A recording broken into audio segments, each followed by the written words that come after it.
جو قرض ادا کرنا بھول جائے، یاد ہی نہ رہے اس کے بارے میں دین کیا کہتا ہے.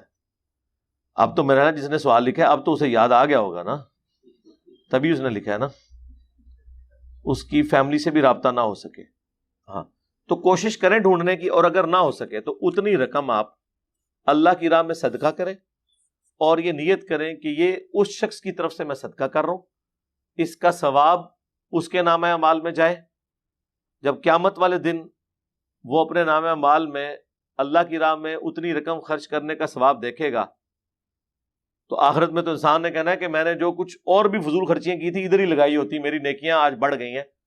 تو اتنا خوش ہوگا کہ خود بخود ہی وہ اللہ سے کہے گا کہ میں نے اس کا یہ معاملہ معاف کر دیا، کیونکہ خود تو شاید میں اتنا خرچ نہ کرتا. لیکن یہ اس صورت میں جب یہ کیٹاسٹرافک کنڈیشن ہو. لیکن اگر آپ کو پتا ہے تو اللہ کی راہ میں خرچ کرنے سے مسئلہ حل نہیں ہوگا. بعض لوگ شرمندگی کے مارے کہتے ہیں جی اب ہم فیملی کے پاس گئے تو وہ کہیں گے اچھا ہوں یاد ہے سرکار کوئی نہیں کہندا آج کل جنی بھوک پئی ہے نا کوئی نہیں تانوں کہندا میں منو لے جائیو نال، ٹھیک ہے میں کوئی بندہ نال بھیج داں گا، میں تو خیر نہیں جا سکتا. کوئی بندہ یہ آپ سے نہیں کہے گا، وہ کہیں گے جی جناب دیں منو دسو کہڑی فیملی کہندی ہے کہ نہیں پیسے نہیں چاہیے.